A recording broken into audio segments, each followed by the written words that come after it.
দর্শক আমন্ত্রণ যমুনা আইডেস্কে শুরুতেই জানিয়ে দেব শিরোনামগুলো। ওয়াশিংটনে ট্রাম্প মোদি বৈঠকে কয়েক হাজার কোটি ডলারের সামরিক চুক্তির বিষয়ে ঐকমত্য, কূটনীতি অভিভাষণ সহ নানা ইস্যুতে আলোচনা।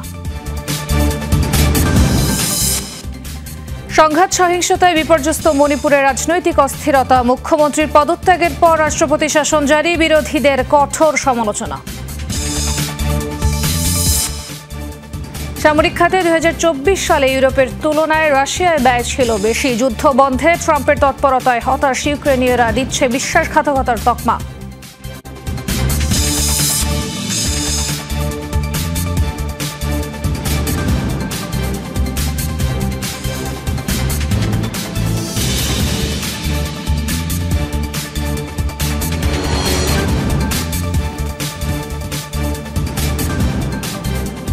দর্শক আমন্ত্রণ যমুনা আইডেস্কে। এতক্ষণ শিরোনাম দেখছিলেন, আপনাদের সাথে আছি আমি খান তাজনিন হাসান। যুক্তরাষ্ট্রে সফররত ভারতীয় প্রধানমন্ত্রী নরেন্দ্র মোদীর সাথে বৈঠক করেছেন মার্কিন প্রেসিডেন্ট ডোনাল্ড ট্রাম্প। স্থানীয় সময় বৃহস্পতিবার মোদীকে হোয়াইট হাউসে উষ্ণ অভ্যর্থনা জানান ট্রাম্প। এ সময় ভারতের সাথে কয়েক হাজার কোটি ডলারের সামরিক চুক্তিতে সম্মত হয় যুক্তরাষ্ট্র। এর পাশাপাশি জ্বালানি রফতানি, কূটনীতি সহ নানা ইস্যুতেও আলোচনা হয় দুই নেতার মধ্যে। মার্কিন প্রেসিডেন্ট ডোনাল্ড ট্রাম্পের দ্বিতীয় মেয়াদে নরেন্দ্র মোদীর প্রথম হোয়াইট হাউস সফর। এ দফায় মোদী চতুর্থ নেতা যিনি হোয়াইট হাউস সফর করছেন। এ সময় ভারতীয় প্রধানমন্ত্রীকে উষ্ণ অভ্যর্থনা জানান ডোনাল্ড ট্রাম্প। এরপর বৈঠকে বসেন দুই নেতা।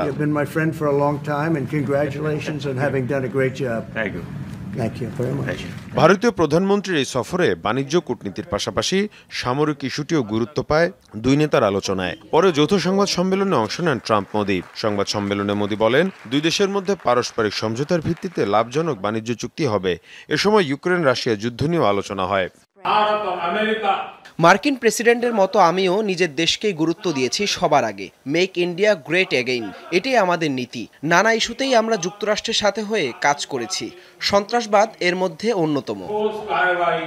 এ সময় মার্কিন প্রেসিডেন্ট ডোনাল্ড ট্রাম্প জানান, ভারতের সাথে সামরিক বাণিজ্যে গুরুত্ব দিচ্ছে যুক্তরাষ্ট্র। ভারতের সাথে আমাদের সম্পর্ক অত্যন্ত বন্ধুত্বপূর্ণ। এই বছরের শুরু থেকে আমরা ভারতের কাছে কয়েক বিলিয়ন ডলারের সামরিক সরঞ্জাম বিক্রি বাড়াবো। অবশেষে আমরা তাদেরকে F-35 ফাইটার সরবরাহের কাজও এগিয়ে নিয়ে যাচ্ছি। এছাড়াও ভারতের প্রযুক্তি খাতে মার্কিন সহায়তার পাশাপাশি ভারতীয়দের যুক্তরাষ্ট্রে অভিবাসনের বিষয়েও ট্রাম্পের সাথে কথা বলেন নরেন্দ্র মোদী। মীর মুশফিকা হাসান, যমুনা নিউজ। সংবাদ সম্মেলনে ভারতীয় এক সাংবাদিকের প্রতি বিরক্তি প্রকাশ করলেন মার্কিন প্রেসিডেন্ট ডোনাল্ড ট্রাম্প। যুক্তরাষ্ট্রে সফররত ভারতীয় প্রধানমন্ত্রী নরেন্দ্র মোদীর সাথে সংবাদ সম্মেলনের সময় হলো এ ঘটনা। সাংবাদিকের প্রশ্নের উত্তর দিচ্ছিলেন ট্রাম্প। এ সময় ভারত ও যুক্তরাষ্ট্রের সন্ত্রাসবাদ বিরোধী পদক্ষেপ নিয়ে মার্কিন প্রেসিডেন্টকে প্রশ্ন করেন ওই সাংবাদিক। প্রথমে তার কথা ঠিকমতো বুঝতে পারেননি ট্রাম্প। আবারও প্রশ্ন করলে প্রচণ্ড বিরক্তি প্রকাশ করেন মার্কিন প্রেসিডেন্ট, জানান কথাই বুঝতে পারছেন না তিনি। পরে ওই সাংবাদিকের প্রশ্ন পুরোপুরি এড়িয়ে যান।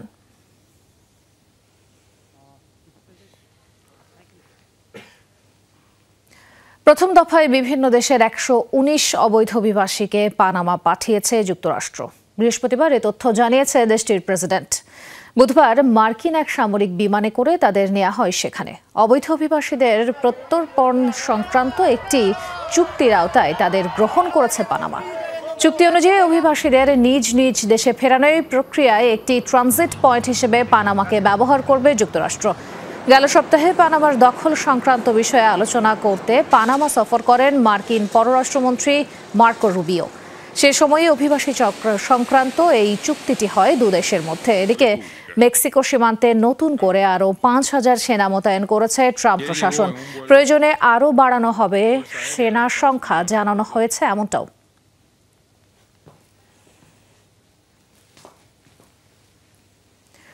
যুক্তরাষ্ট্রের স্বাস্থ্যমন্ত্রী হিসেবে শপথ নিলেন সাবেক প্রেসিডেন্ট জন এফ কেনেডির ভাতিজা রবার্ট এফ কেনেডি জুনিয়র। বৃহস্পতিবার ওভাল অফিসে হয় আনুষ্ঠানিকতা। এর আগে তার মন্ত্রিত্ব নিয়ে মার্কিন পার্লামেন্টের উচ্চ কক্ষে হয় ভোটাভুটি। রবার্ট এফ কেনেডি জুনিয়রের পক্ষে ভোট পড়ে 52টি, বিপক্ষে ভোট পড়ে 48টি। এই 48টি ভোটের 47 জনই ডেমোক্র্যাট এবং একজন রিপাবলিকান নেতা। এখন থেকে যুক্তরাষ্ট্রের ফুড অ্যান্ড ড্রাগ অ্যাডমিনিস্ট্রেশন সহ স্বাস্থ্য সংক্রান্ত বেশ কয়েকটি দফতরে দেখভাল করবেন তিনি। যুক্তরাষ্ট্রে ক্রনিক ডিজিজের ইতি টানবেন বলে প্রতিশ্রুতি দেন এই নেতা।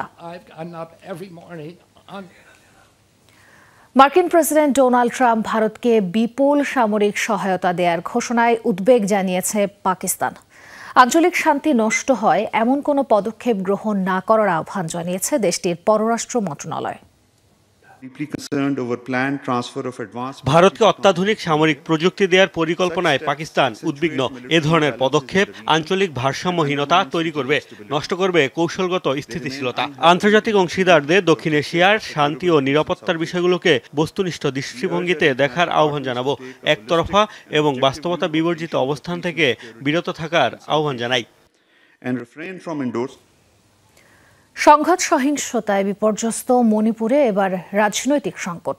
রাজ্যের মুখ্যমন্ত্রী ও বিজেপি নেতা বীরেন সিং এর পদত্যাগের পর যে অচল অবস্থা তৈরি হয়েছিল তা কাটাতে জারি করা হয়েছে রাষ্ট্রপতির শাসন। বলা হচ্ছে, নানা দর কষাকষির পরও মুখ্যমন্ত্রী পদে যোগ্য কাউকে না পাওয়ায় এই সিদ্ধান্ত নিয়েছে বিজেপি, যার সমালোচনা করছেন বিরোধীরা। তাদের অভিযোগ, অনাস্থা ভোটে হার ঠেকাতে পদত্যাগের এই নাটক। জাতিগত সহিংসতার কারণে গেল 2 বছর ধরে অস্থির মণিপুর। মেইতে ও কুকি জনগোষ্ঠীর বিবাদে 21 মাসে প্রাণ গেছে 250 মানুষের। বাস্তুচ্যুত রাজ্যের আরও 60,000 বাসিন্দা। অস্থিতিশীল পরিস্থিতির দায় স্বীকার করে পদত্যাগ করেছেন রাজ্যের মুখ্যমন্ত্রী বীরেন সিং। অবশ্য বিজেপি নেতৃত্বাধীন এনডিএ জোটের প্রভাবশালী শরিকদের অনেকেই সরিয়েছিলেন সমর্থন।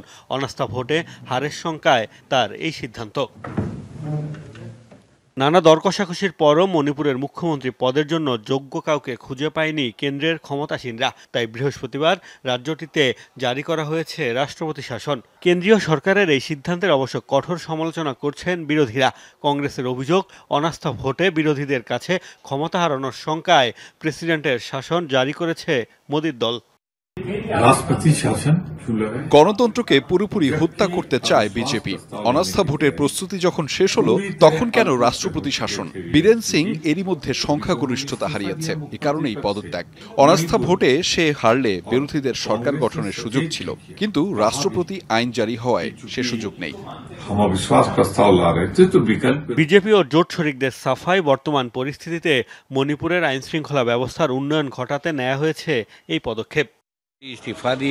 মণিপুরে আইন শৃঙ্খলা পরিস্থিতির অবনতি হয়েছে, পদত্যাগ করেছে মুখ্যমন্ত্রী। এখন কিছুদিনের জন্য যদি রাষ্ট্রপতি শাসন জারি করে পরিস্থিতির উন্নতি ঘটানো যায়, তবে সেটি ভালোই হবে। আমরা সরকারের সিদ্ধান্তকে স্বাগত জানাই। রাজ্য সরকারের রিপোর্টের পর প্রেসিডেন্ট বিধানসভা স্থগিত করেছেন। পরিস্থিতি পর্যালোচনা করে তিনি যখন উপযুক্ত মনে করবেন, তখন আবারও বিধানসভা চালু হতে পারে। রাজ্যে শান্তি ফেরানোর চেষ্টা অব্যাহত রাখবে বিজেপি। মণিপুরের আঞ্চলিক অখণ্ডতা বজায় রাখতে আমরা প্রতিশ্রুতিবদ্ধ। গেল রোববার পদত্যাগ করেন মুখ্যমন্ত্রী বীরেন সিং। একদিন পর বিধানসভায় তার বিরুদ্ধে অনাস্থা ভোট হওয়ার কথা ছিল। মোস্তফা মাহমুদ, যমুনা নিউজ। ইরান থেকে যাওয়া একটি যাত্রীবাহী বিমান অবতরণ করতে না দেয়ায় লেবাননে ব্যাপক বিক্ষোভ হয়েছে।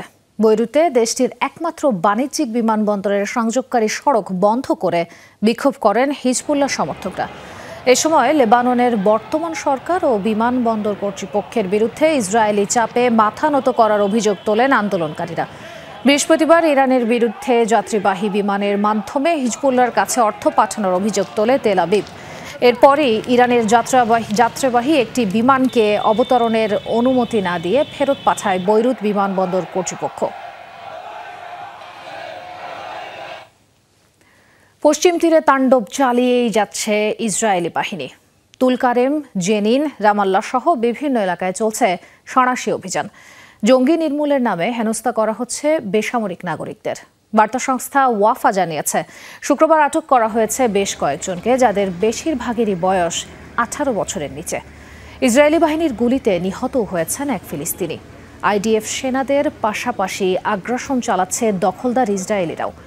ফিলিস্তিনিদের বাড়িঘরে চালাচ্ছে লুটপাট, ভাঙচুর। আন্তর্জাতিক গণমাধ্যমগুলো বলছে, চলতি বছর এ পর্যন্ত শুধু জেনিনেই প্রাণ হারিয়েছেন 25 ফিলিস্তিনি, বাস্তুচ্যুত হয়েছেন 20,000-এর বেশি।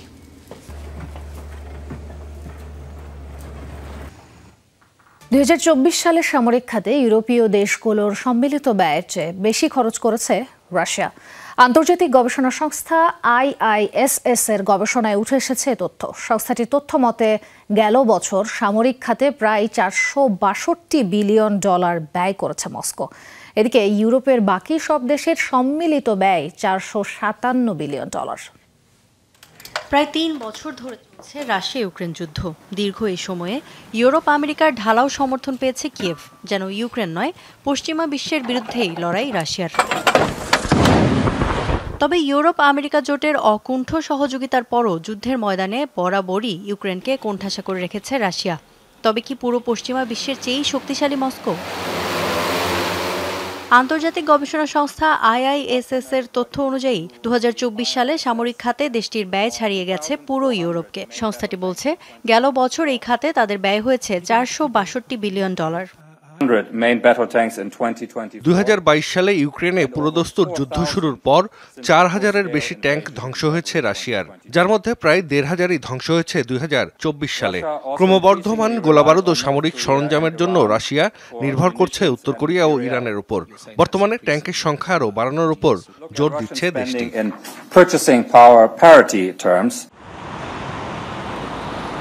IISS এর প্রতিবেদন অনুযায়ী রুশ প্রেসিডেন্টের মনোযোগের কেন্দ্রবিন্দুতে এখন যুদ্ধ।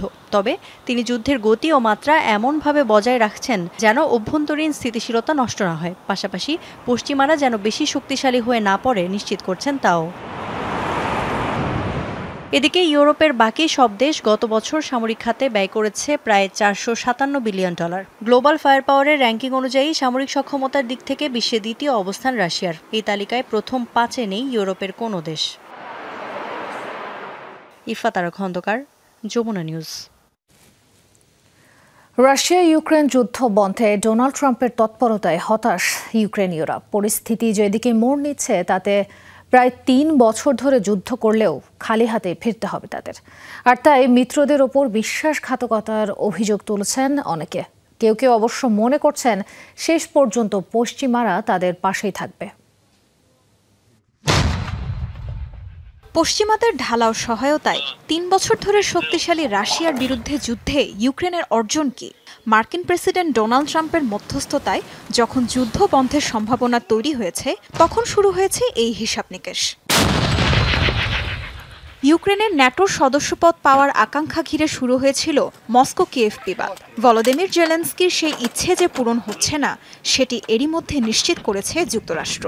রাশিয়ার দখলে যাওয়া নিজ দেশের ভূখণ্ডের পরিণতি নিয়েও তৈরি হয়েছে ধোঁয়াশা। অনেকটা খালি হাতেই যুদ্ধ শেষ করতে হতে পারে ইউক্রেনকে। কোটি কোটি ডলারের সামরিক সহায়তা দেওয়ার পাশাপাশি এতদিন ইউক্রেনকে অকুণ্ঠ সমর্থন দিয়েছে পশ্চিমারা।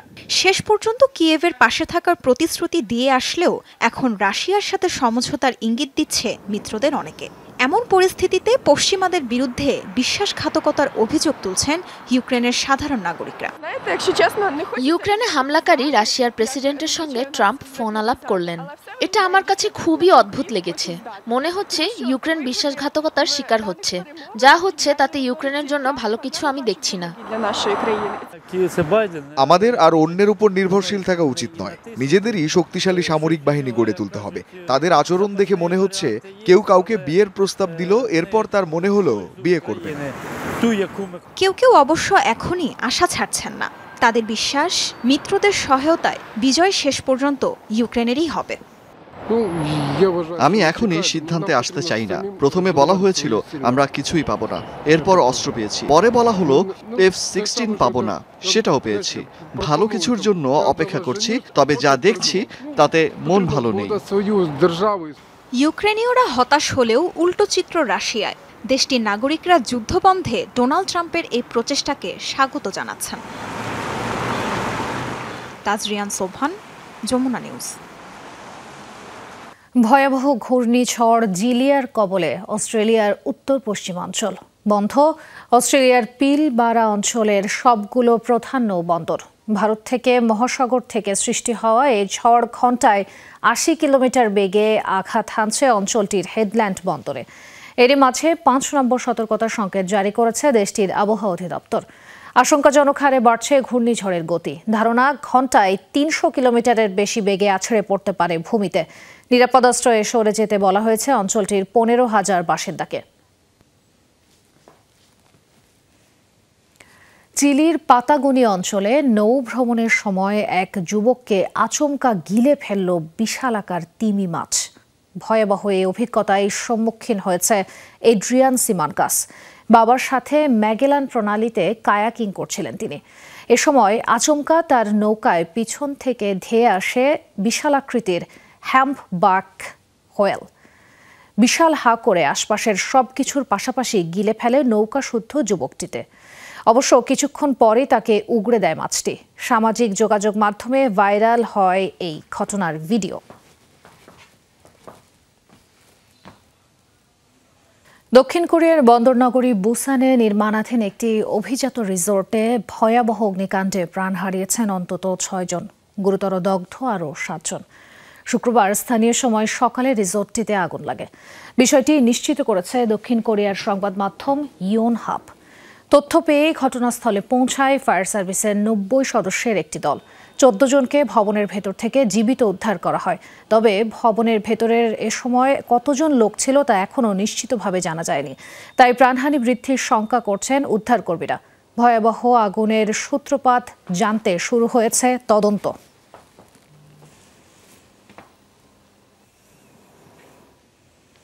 দর্শক, যমুনা আই ডেস্কে পর্যন্ত এতক্ষণ সাথে থাকার জন্য ধন্যবাদ।